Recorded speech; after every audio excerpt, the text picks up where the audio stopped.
So hey everybody, I am Robert with Zenfolio. Welcome to Wide Angle Wednesday. Hi, I'm Janet Stewart. I'm a photographer out of Houston, Texas. JC Imagery is the company. I've been doing this for some years, and we also run a photo booth service as well. My name's Jeramie. I own Jeramie Lu Photography. I'm out in Reno, Sparks, Nevada. I'm a commercial portrait and wedding photographer. My focus is people. And I've been shooting for about 13 years, and that's it. My name is Richard. My pronouns are they and them, and I'm a photographer as well. I'm actually also a part of the customer success team at Zenfolio, but we're all photographers here. And I run Voltz photography. That's something that I've been doing for about 10 years now. I'm located in North Carolina. I shoot a lot of film portraiture. I'm strictly a film photographer. And also shoot some pretty abstract landscapes as well, kind of both ends of the spectrum there. All right, guys, if this is your first time hanging out with us for Wide Angle Wednesday, I'm going to explain how it works. We're going to ask our panelists of photographers a question, and everybody's going to have 2 minutes to answer. First question is, what is the minimal essential gear that you need to be able to take quality portrait images in various lighting conditions for individuals up to a small group of maybe like 3, 4, maybe like a small family? We'll give that to Richard first. I'm going to put 2 minutes up on the clock. Go ahead and take it, Richard. So the first is, for me personally, I like to have, if I'm shooting outdoor, 2 mini reflectors. That's something that helps me out, at least fill the light in. If it's a lot easier to have something like that rather than kind of bringing, kind of like a portable lighting system. I do like to have both, but I do mostly rely on reflectors. Something that might be a little different than the mold, but I'm definitely a natural light person. I like to use natural light as much as I can if I'm shooting outside. So definitely that. I also like to have a couple different lenses, but for me personally, that means a couple of different cameras, since a lot of my cameras, since I shoot film, you can't take the lens off. So definitely having something for portraiture, a wide angle as well. Too many light stands. I always have issues with light stands, so that's always a good thing for me to bring. And yeah, and definitely things for the subjects as well, like bottled waters, different things like that. But yeah, when it comes to my gear, mostly, of course, my film. When I used to shoot digital, multiple cameras, multiple batteries. If you have something, it's always good to have a second. That's kind of my rule. You know, when I saw this, I thought in part more so on a beginner, because it's the first one they're doing. So I thought maybe obviously the camera, the lens, and a flash, a tripod for the flash, so you can alter where that lighting is coming from, and a backup battery. If they're just starting, I think for if they're starting with minimal gear and they're not completely comfortable yet, and maybe they might just freeze up because they're nervous, I thought a couple key tips would be really good, even with basic gear. So just make sure the sun is behind them, not on them, and stay away from harsh lit areas, and then watch the focal points, because if your images are sharp and not blasted out or underexposed, you can still salvage that in post, even if you locked up on scene. So that was what I thought of when I thought of this. But ultimately, if you had the money to just get all kinds of things before you start, I would say go for your 24-70, consider the space you have. Maybe you might want to go to a 135, good cameras, you can go, sky's the limit from there. But if you're just starting, typically you're going with the basics and you're just trying to get comfortable. So just keep a couple tips in mind to make it easier for you when you do the hiccups. So yeah, when I got the question list for this, I kind of thought the same thing as a newbie and a beginner, but I'm gonna answer this as me. So realistically, I can do any shoot. I think any of us can do a shoot with a 50, a camera, and rock it out, move our bodies or wherever. I use prime lenses, so I always have a backup. Like everybody says, I bring my whole bag with me, and then I bring my Peak Design bag. In that bag, I have a 35 mil Sigma, I have a 50 mil Sigma, and I have a 135. I have an R6, and I have a battery grip for double batteries. that is all that I need, and most of the time use for any portrait session. Even though I call myself a strobist and I love lighting and I love playing, I find myself on those busy Saturday, Sundays where I'm doing, 5 or 6 portraits a day, where that's what I'm carrying and that's my gear for the day. And I can get any and everything that I need from that. But realistically, minimal gear. I mean, as long as you have a backup and extra batteries and extra SD cards and all that stuff, a good 35 or 50 and a camera, I think you can kill most of your shoots. Do you need to know how to shoot in manual mode, or how important is it that you know how to shoot in manual mode when it comes to doing your portrait sessions? Let's go to Jeramie first on this one. So guys, I'm not going to be a jerk about this, but as a photographer, our job is to understand our gear and light. I don't really care what we shoot on. I don't care if it's P mode, which is professional, or aperture mode, or anything, right? I don't care what it is, but as long as you understand why you're shooting in that mode, that's really what it is. So there are times when I'm in aperture priority mode. There are times when I'm in manual mode. Yes, I'm in manual mode most of the time because that's how I learned. And I'm just kind of stuck in my ways. But if I'm shooting a wedding where I'm coming in from a dark area to a light area, or vice versa, I'm going in aperture priority so I don't miss the shot because I'm playing with my lighting. I mean, the beauty now with the R6 that I shoot with is I can see everything on the screen before I even take the picture. Freaking amazing. But it doesn't really, you just have to know why you're doing what, but you don't have to always shoot in manual mode. And for anybody that's like, photographers, professional only manual mode, I'll tell you right now, that's just not the case anymore. I would definitely agree with you on that, Jeramie. I think the biggest thing to understand is, sure, I mean, shoot within whatever mode you're comfortable with or applies to the situation, but it's good to understand the relationship between shutter, aperture, ISO too. Because if you have everything on automatic, if you're shooting a wedding or if you're shooting a portrait session outside, you're doing a close-up, that sun is hot, or you see that your aperture's on f11 and you're looking for something that has a nice shallow depth of field.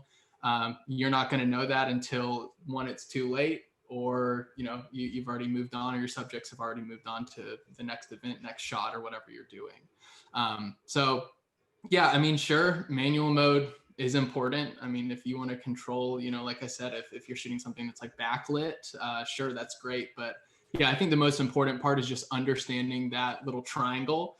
That will take you miles more than, being worried about whatever setting that you're on particularly. You do need to understand the core of photography is understanding how exposure and focus and shutter speed and aperture work together, and how you can change those and manipulate the outcome. I think that that's where your artistic approach, or how you express yourself visually comes from. But I also think that there are many times where you're going to need to go into those assisted modes in order to catch the image, because everything's happening fast, especially in event photography, which, I do roaming photography. And there are instances where it is just better for me to go into shutter priority, and then let the camera deal with the aperture for me, because I just want to make sure I catch the action. But I also try to incorporate during those times when I know there's a downtime, a segment where I can challenge myself to try to catch up to the speed of things. Like, there's always a time in an event where there's a long reception, or just a lot of the empty time going by where people are just entertaining themselves for a moment. And I've caught enough of those good shots, and I just want to make sure that I can challenge myself. I will still do that at times, but I don't do it at points where I feel like I'm sacrificing providing good quality images to a customer client. All right, next question. When a potential client contacts you about scheduling a session, what information do you try and obtain from them during that initial phone call to kind of help you plan that shoot? I think it varies a little bit depending on the type of event or what they're trying to book me for. Because I think with some of my high volume photography, if it's through a commercial account that I have, I don't get a lot of one-on-one with those clients prior to. But chances are I've worked with them over the years and I already know them. They know what to expect. So this is kind of a cycle that we're doing every year. However, there are instances, especially when you're booking individual ones, that it's important to know, the date, the time, location, obviously, how many people, and the ages of those people, because that will determine where you're where you're willing to go to take those images, and what their vision is. You can obtain all of that in a conversational way. I don't think this is a list of questions you necessarily ask. I think that it's a conversational thing. You get to know what they're trying to evoke through those images when they look at them later on, what colors they're going to be wearing. I think seasons determine also how that conversation is going to flow and what you're going to need to know, what you're going to need to discuss. Are they going to bring their pets? Have you seen my work? I had a client one time say, I want a picture to look like this. Can you do this? And it was my own picture from my website. And I was so taken aback by that. I didn't ask them if they had seen my work and what they liked about it, and I should have. So you learn along the way. But I think that there's also some questions that you can ask that are specific to what they're trying to accomplish that maybe I haven't mentioned today. I will say this though. When I do the high volume photography, they book through my Book Me app through Zenfolio, my Zenfolio account. And I can get a lot of information through that, depending on how I set that up for them. So that is also a springboard. We communicate quite a bit through Book Me, just in that first booking process.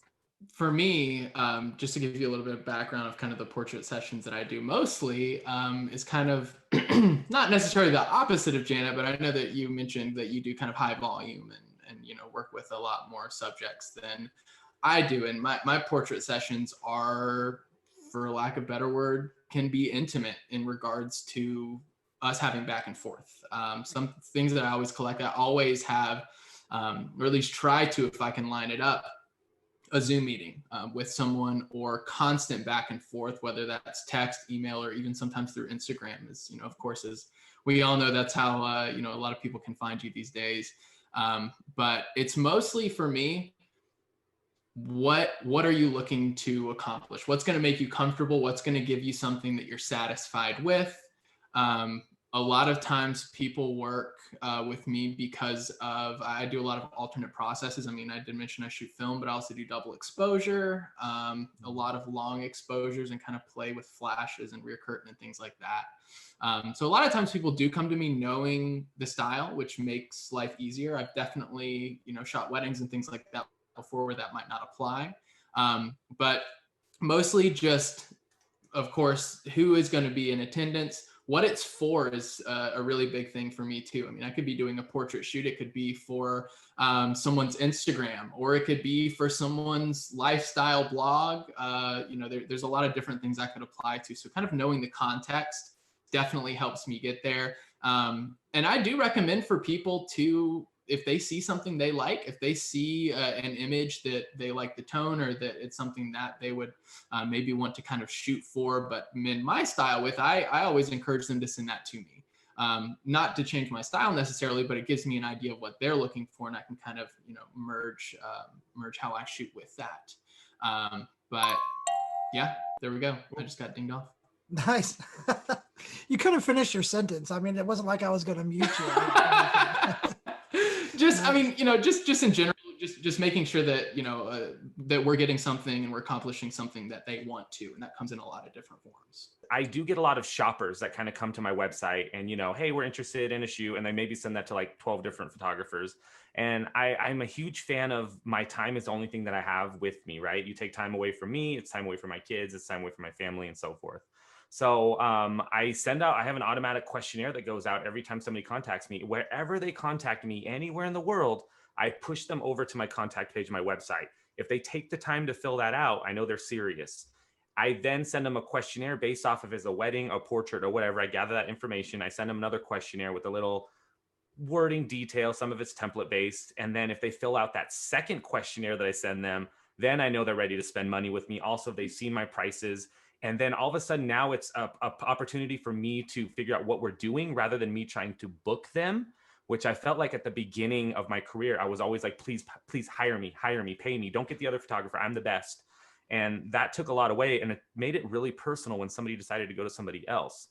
So I know that by the time they fill out that second questionnaire, let's say it's a wedding, I then, when I meet with them, it's already, Jeramie's going to be shooting our wedding. Now let's just be friends and talk and hang out. So the information I gather, I mean, besides like their name and all that, the fun stuff is like, I have a 1 through 10, like how excited are you to have Jeramie Lu Photography shoot your wedding, your event, 1 through 10. Sometimes it's a 7. And then I'm like, what do you mean it's a 7? And that's a question I ask them. So I've noticed you wrote 7 here. Why did you write 7? And then usually it's, we're really bad in front of the camera, or, I heard you smelled funny from a Yelp review or something. And then I have to, we want to get into that little personal stuff. And then I always ask how they found out about me, and I track all that stuff. But also if it's a person that I've shot their wedding before, then I always thank them. How did you learn to pose? I'm that guy that will make my clients mirror me. So I'll do like, go into this pose, bring your chin, and I do all that stuff for them. I like, treat me like a mirror. I, in fact, never bring a mirror to any of my shoots or even in the studio because I don't want them staring at that the whole time. But I kind of know what looks good to me when I shoot females, males, or whatever. I know what looks good within those aspects. Also, besides all that, because I know those answers are kind of always there, the number one thing that I've done to increase my posing skills is get shot myself. Hiring photographers to shoot my family, my wife, and headshots for myself. I hire photographers 2 or 3 times a year to shoot personal stuff for us. And in fact, if you're a photographer, I highly suggest that you hire other photographers to shoot you, because why are you asking people to pay you money if you're not willing to pay for yourself? But I do notice that when I'm in the position of a client and I see the photographer looking at me away, and I put myself in a pose where I'm like, I know I look good like this. And he's like, bro, you just got to do this. And I'm like, oh, I thought I looked good there. And that's when the trust kind of goes away. And then I start to realize that, oh, maybe I do like that pose. Or maybe, yeah, me with a family of 6, this is really cute of us sitting, on the ground in the mud. I may hate it right now, but it's going to be a good shot. So yeah, getting shot. I mean, that's probably the number one way to learn how to pose, is to have somebody pose you. You might hate this. The way that I learned to kind of at least get comfortable with posing specifically, like you were saying, people's insecurities, one of them being the biggest posing, was Pinterest. When I first started out, I would screenshot poses that I liked. And when I would go to shoots, you best believe I would pull that phone out and say, okay, we've done this one. I've gotten that one. That one's good. That was how I got comfortable with it. Once I could slow myself down, calm myself down enough within the shoot and kind of get comfortable, doing my thing, so to speak, when I first started out, I was able to kind of honestly rely on what the subject's doing. And that's still something that I do. If I'm doing like a lifestyle shoot, I will tell someone to go stand over there. I'll tell them to turn around, face me, and I'll see what they're doing. And I will kind of micro adjust because I want to get them, but I also want it to look good. And that's the best way to kind of combine those two. But yeah, definitely posing was one of my, of course, my biggest insecurity was the final product, of course, but posing comes into that, lighting comes into that. And kind of having that confidence. But yeah, that's how I got started. And like I said, once I could kind of calm myself down, I kind of let the people do most of the posing. A lot of times I would tell people that I'm still setting the shot up, and could you drop your shoulder, and could you bring your head up a little bit, and I'd be setting up the shot, but I'd be getting those main pictures. For me, the number one thing I do with clients is ask them to why don't you all stand together how you would normally stand together? Or why don't you all sit down right here the way you would naturally fall into place? I think that causes them to fix their bodies in such a way that they're naturally comfortable. So they're not going to look stiff and awkward, because that's how they would normally do it. And I will also, I love that term, micro adjust. It's mine now. Okay. Take it. I'll send you an invoice later. I called it tweaking, but I like micro adjust. I would then just ask them to, just move your hand a little bit here. Can you put your arm on his shoulder, or can you turn your face a little bit this way, or stay like that, but everyone turn a little this way, because I've noticed the way the lighting is falling. I like when people naturally fall into place. I just think it looks more natural for them. Now, I do try to get them out of their comfort zone a little bit, because I think that I don't want this photo shoot to look the same as every photo shoot they've had, because they always sit that way, because I know my family, we do that. So I will try to get them to come out of their comfort a little bit, but I do watch for key things about certain people. And if they're just really uncomfortable, I'll pick on things that I see between their relationships to hone in on, to kind of get them relaxed and laughing and things like that. I did a shot one time with this guy. Every time I told him to smile at me, it was this awkward, uncomfortable, stiff smile. But every time he looked away from me, it looked great. He looked great.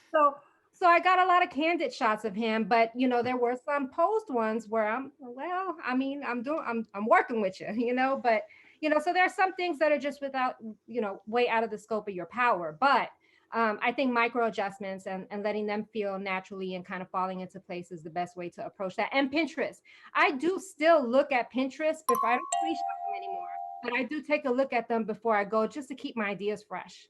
What are some tips for shooting photos of toddlers? I did a series during the quarantine season where everything was kind of locked down. And so I did a series called Portraits. And Nice. Oh, cute. they were all on their front lawns. So I was working with whatever they presented to me. And there were a lot of kids in that series. And so I bought these, what are they called? Sleigh bells. From Hobby Lobby, and I would jingle them. Other times I just hone in on something that they're enjoying. A little boy kept picking berries from the bushes, so I incorporated that into getting his attention. Or if mom said, "I'll give you this," I use that the whole session. I think you can get their attention with noise, interest in particular things. You just have to watch them for the first few minutes. And while I'm adjusting my camera to the scene, I pay attention to what's going on between them. I used to do some newborns and stuff, which on film sounds like the worst idea ever. But there were definitely some things that helped out. One being, kind of like you were saying about toys and stuff, Janet, I would always ask who is their favorite person in the family, if it's a family portrait, and if they're not going to be there already, could they be and would they be interested in being in the pictures? Because a lot of time I would kind of use that person for crowd control behind the camera. There were a lot of times where newborns didn't like the sound of the strobe going off, which that's the first thing I would do, is click that shutter just to see what would happen. And if tears erupted and screaming started, I knew that I had to kind of pivot away and kind of figure out my own thing. So it's definitely a lot of going with the flow. So we kind of talked about the pre-show. I'm an introvert normally, but during a shoot, when I have a camera on me, I have little moments of craziness. And so we have to remember that when kids are there, it's obviously they didn't book us. They're just there to play and hang out. So if you kind of put yourself in that mentality, it'll make the shoot a lot easier and it'll make it a lot more fun for them. I use a lot of, I sing a lot when I do it. I sing Happy Birthday a lot. But here's the thing, like every time you do something in preparation for shooting a toddler, you have to be prepared for that click.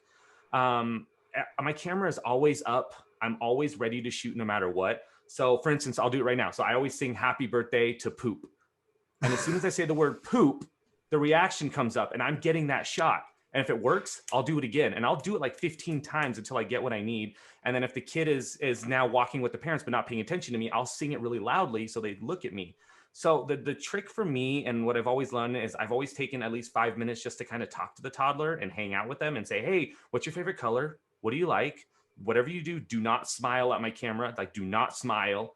And then you build this little kid-like repertoire with them. And then all of a sudden they trust you. And then you play, you move locations, you shoot, play, move location, shoot. And it's quick movements. And that's really, there's no science to it as long as you just be a kid. How did you learn how to slow down and pay a lot of attention to your settings while chasing kids around, trying to capture them? Focusing on being in the moment. I know something that I talked about earlier was I would get so worked up doing shoots that I would have to have my Pinterest poses and different things like that. Things that helped me slow down was one, making sure that who you're photographing is comfortable. I know that was a point of anxiety for me a lot and would make me just shoot like crazy because it wasn't about what I was getting. It was just more that I was getting something, and I kind of would get in a loop because of that.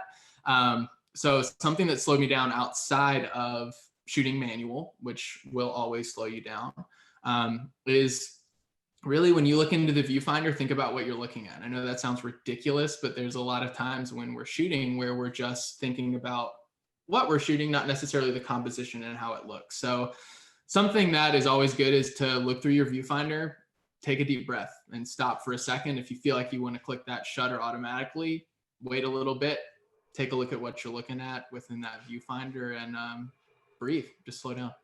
I'll get there a little bit early and I'll kind of figure out the places that I'm going to be shooting. And once I have the locations and my lighting kind of set, then natural light kind of set, I don't have to focus on that anymore. I kind of shoot kind of environments where I can go wide, I can go close.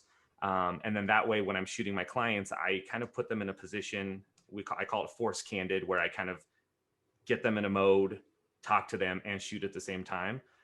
So I don't know if it's an issue of slowing down or there's overthinking, but theoretically, or typically when I'm shooting, my settings are the same within a certain area. So say I'm in a shady area, a bunch of trees in the background, I have my 1.4. I luckily shoot with an R6 where I have auto eye focus where it always just sticks onto the eye. And I just don't change my settings at all. I'm not constantly tweaking my shutter, tweaking my aperture, tweaking my ISO. I leave it on one setting and I just shoot. I think just planning a little bit ahead, getting there a little bit early, figuring out where you want to shoot, get your settings right. And then just once it's there, playing, and don't play with your camera anymore. You should be good.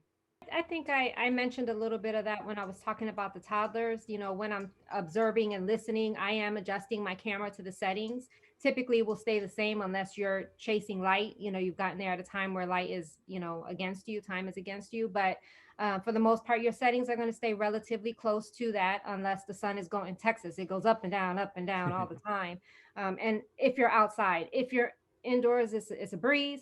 But I think the majority of that stems from how you're feeling, the anxiety and pressure you're putting on yourself. I think you need to step back, breathe. I think you do need to look at the entire picture, what you're looking at, and see what it is.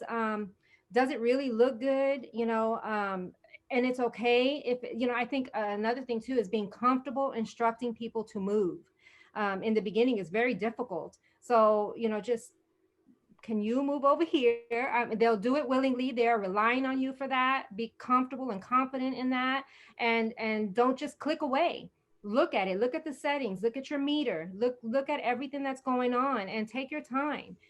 They would prefer that and have gorgeous images at the end than to have, blurred out or blown out images.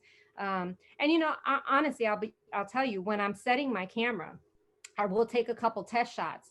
And those shots sometimes come out as a fluke, be gorgeous shots. I have one on my business card now because I just on a fluke just took it just to see what it would be like at that setting. And it was amazing. And then I just continued to adjust and kept going. But I think the gist of everything I'm trying to say is just breathe.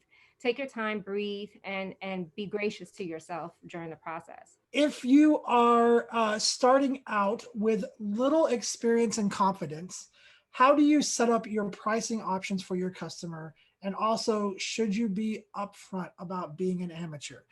So I answer this question a lot for newer photographers, and I always say price 2 to 3 years out. There's no reason why you have to tell anybody you're new or you're amateur or it's your first shoot or anything like that. There's no reason to. And don't underprice yourself. Ultimately, when I talk about pricing, I always tell people you're not charging for the snaps. You're not charging for the paper that it's going to be on. You're charging for your time. And how much is your time worth? And so if you decide you're going to go out and do a portrait session and spend an hour on it, and then it's going to take you 3 hours to edit that session and so forth, how much is that time worth? If it's $25 an hour, then that's kind of where you're at, which is a little bit low. So you want to price 2 or 3 years out, because as you start to progress and get better and do more, you don't want to be that photographer or that business that keeps raising their rate. And everybody starts to see that when they start referring you, say, hey, Jeramie charges $100 an hour. But no, he told me it was $250 an hour. Did he just give me a different rate, or what's going on? So price there, and then build your career as you go, and then less adjusting as you get up more. I think when I first started, my intentions when I started were to keep it affordable for single income homes. That was my intention.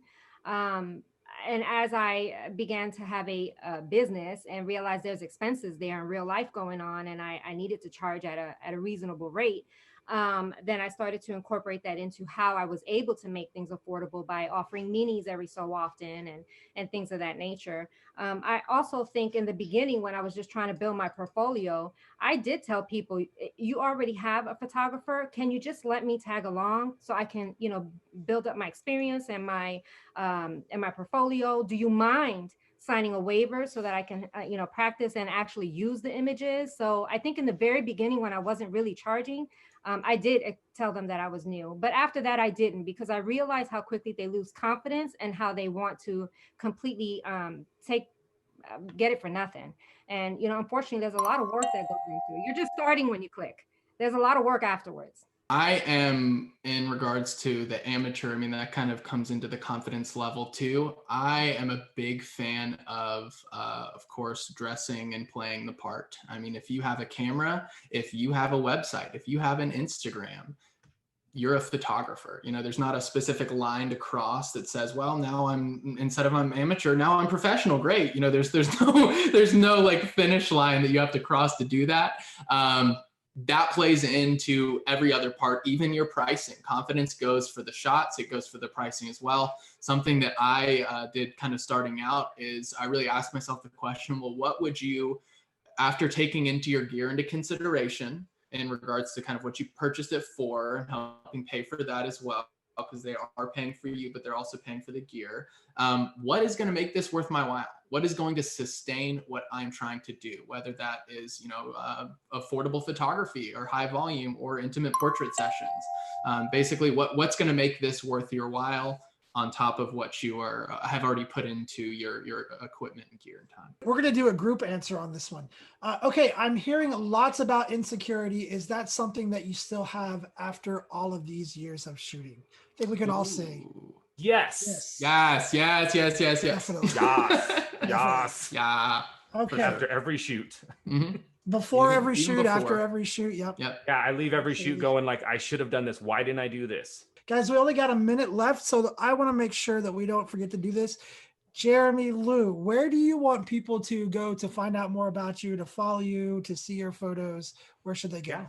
I'll keep it simple, guys. If you go to jeramielu.com, you will find links to everything. I have a YouTube channel. I have a little bit on Skillshare, a podcast, Instagram. I don't do Twitter, but if you guys go to jeramielu.com, you will find everything to me. And then I answer questions about everything all the time. So I'm one of those people, ask away and I'll help you as much as I can. jcimagery.com has all those link buttons. I am most active on my Instagram, and secondary to that would be Facebook, but I'm on Pinterest, LinkedIn, all of those. And I do respond. I'm very active. At Rich Voltz, VOLTZ. But yeah, that's where you can find me. Give me a follow, hang out. I'm definitely open and receptive on Instagram. So. Nice. All right, guys. Well, unfortunately, we are out of time. I do want to say thank you to Jeramie, Richard, Janet. Thank you guys so much for hanging out with me. It's been a blast, and I hope that you guys have a wonderful evening and a great night. Thank you guys for hanging out. Have a good one, everybody. Thanks, Robert. Bye, everybody.